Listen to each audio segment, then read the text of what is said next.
आज हमें पढ़ना है क्लास 9th मैथमेटिक्स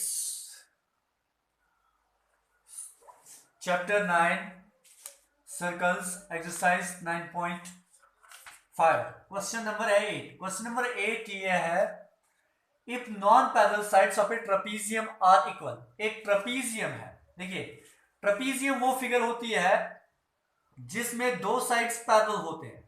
ये साइड और ये साइड पैरेलल है, ये पैरेलल साइड्स है। ये वाला और ये वाला ये नॉन पैरेलल साइड है, ये एक दूसरे के पैरेलल नहीं है। इसी तरह हमें ये कहा गया है कि ए बी सी डी ये एक ट्रेपीजियम है, इसके दो नॉन पैरेलल साइड्स ये वाला और ये वाला ये पैरेलल नहीं है आपस में, लेकिन ये दोनों साइड्स बराबर है। A D is equal to B C, A D और बी सी दोनों साइड्स बराबर है। हमें ये प्रूव करना है, prove that it is cyclic. हमें ये प्रूव करना है कि ए बी सी डी जो ट्रेपीजियम है ये साइक्लिक है। साइक्लिक होने का मतलब क्या है? साइक्लिक होने का मतलब है कि क्या कोई सर्कल ऐसा होगा जो ए से पास होगा, बी से पास होगा, सी से पास होगा या और डी से, चार की चार पॉइंट से पास होना चाहिए, तभी कह सकते हैं हम ये साइक्लिक है। तो साइक्लिक की दूसरी प्रॉपर्टी, अब तो हम सर्कल ड्रा नहीं करेंगे, हम सर्कल नहीं ड्रा करेंगे कि हम देखेंगे चार के चार पॉइंट्स पास, चार के चार पॉइंट्स सर्कल पे आएंगे या नहीं आएंगे। हम क्या करेंगे, हमने जो दूसरी प्रॉपर्टी सर्कल्स की पढ़ी है, हमने ये पढ़ा है कि अगर एक क्वाड्रिलेटरल में अपोजिट एंगल्स का सम, अगर अपोजिट एंगल्स का सम आता है 180 डिग्री तो इसका मतलब वो साइक्लिक है। अगर 180 डिग्री आएगा इस और इसका सम, या इस एंगल और इस एंगल का सम अगर 180 डिग्री आएगा तो हम कहेंगे कि हाँ ये साइक्लिक है। तो हम क्या करेंगे, हम ये प्रूव करेंगे कि angle A plus angle C is equal to 180 degree. Angle A और एंगल सी का सम 180 डिग्री है, अगर ये हमने निकाला तो इसका मतलब ये साइक्लिक है। तो देखिए हम कैसे इसको प्रूव करेंगे। सिंस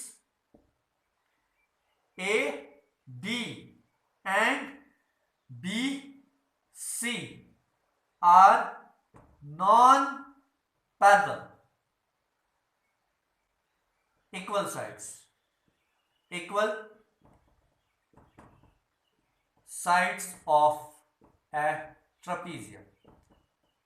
ये ट्रेपीजियम के नॉन पैरेलल साइड्स है, A, D और B, C non parallel side से ये पैरेलल नहीं है आपस में, लेकिन ये दोनों क्या है, बराबर, ये इसके बराबर। देखिए ड्रा बीई, हम यहां पे एक काम करेंगे, बीई, ये बीई, ये जो बीई है, बीई लाइन जो मैंने दी, ये बीई लाइन एडी के पैरेलल है। Draw BE parallel AD, BE AD के पैरेलल है। देखिए अब क्या करेंगे हम, कैसे हम प्रूव करेंगे। नाउ देखो, अगर ए डी ई बी, ये तो अब पैरेललोग्राम बनी, ये एक पैरेललोग्राम है। अब क्यों? क्योंकि ए बी और डी ई ये तो पहले ही पैरेलल थे। अब जो बी है ये ए सी के पैरेलल है, बीई AC के पैरेलल है। इसका मतलब ए डी ई बी जो फिगर बन गई ये एक पैरेललोग्राम है। Now A D E B, A D E B is a parallelogram, ये एक पैरेललोग्राम बनी, ए डी ई बी एक पैरेललोग्राम है। यहां पे जो ये एंगल है इसका, चलो मैं इसका नाम ए रखता हूं, इसका नाम मैं बी रखता हूं, इस वाले का नाम में सी रखता हूं और इस वाले का नाम में डी रखता हूं। ठीक है, देखिए ए डी ई बी एक पैरेललोग्राम है, तो पैरेललोग्राम में जो अपोजिट एंगल्स होते हैं वो तो हमेशा बराबर होते हैं। एंगल ए और एंगल बी तो बराबर होगा, therefore angle A equals to angle B. जो एंगल ए होगा वो एंगल बी के बराबर होगा। इसका नाम आप फर्स्ट रखोगे, ये फर्स्ट है। नाउ अब यहां पे आइए, जो बी है और सी है ये तो लीनियर पेयर बनाते हैं, ये लीनियर पेयर बनाते हैं, बी और सी बनाते हैं लीनियर पेयर। इन दोनों एंगल्स का सम, बी और सी का सम किसके बराबर होगा? 180 डिग्री के बराबर। Now angle B plus angle C equals to 180 degree, इनका सम 180 डिग्री के बराबर होगा। तो इसका नाम आप रखोगे सेकंड, इसका नाम सेकंड रखिए। देखिए अब तीसरी बात, अगर A D E B parallelogram है, इसका मतलब ये वाला साइड इस वाले साइड के बराबर होगा, क्योंकि अपोजिट साइड्स तो पैरेललोग्राम के बराबर होते हैं। ये वाला साइड इसके बराबर है फिर, लेकिन ये वाला साइड तो इसके बराबर है।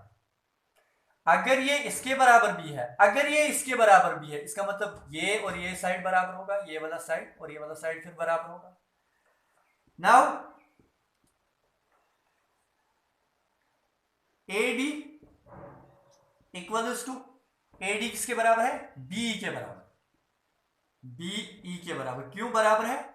बाय कंस्ट्रक्शन, क्योंकि ये हमने कंस्ट्रक्ट किया बाय कंस्ट्रक्शन। क्योंकि यहां इसको लिखोगे because ADEB is a parallelogram, क्योंकि ये एक पैरेललोग्राम है तो पैरेललोग्राम के जो अपोजिट साइड्स होते हैं वो बराबर है। बट लेकिन AD इक्वल्स टू BC, लेकिन जो AD है वो तो BC के बराबर है, ये तो गिवन है।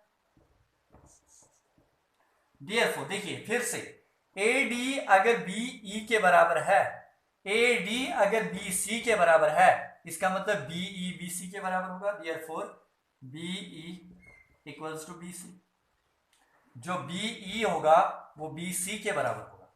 ठीक है, देखिए अगर BEC एक ट्रायंगल है, इसमें BE और BC बराबर है, दो साइड्स अगर बराबर है, इसका मतलब दो एंगल्स भी बराबर होंगे, एंगल C और एंगल D बराबर होगा।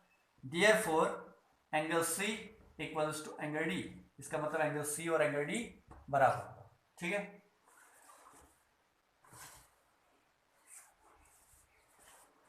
From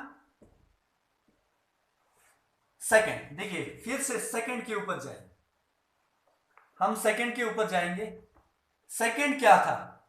B angle B plus angle C equals to 180 degree, वो 180 डिग्री के बराबर था।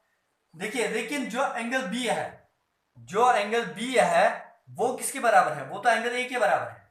एंगल B और एंगल A तो बराबर है, एंगल B और एंगल A बराबर है, तो हम क्या लिखेंगे?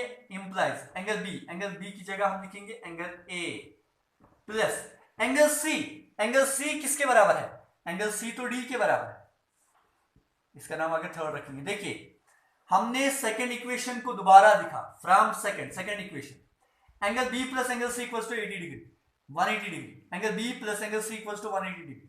जो एंगल B है वो एंगल A के बराबर है, तो इसलिए एंगल B की जगह एंगल A लिखा, प्लस एंगल C जो है वो एंगल D के बराबर है, तो इसलिए एंगल C की जगह एंगल D लिखेंगे इक्वल्स टू 180 डिग्री। देखिए angle A plus angle D, angle A plus angle D 180 degree के बराबर है, A प्लस D 180 डिग्री के बराबर है, इसका मतलब ADCB, A या ABCD ये तो साइक्लिक कोऑर्डिनेटर है। Therefore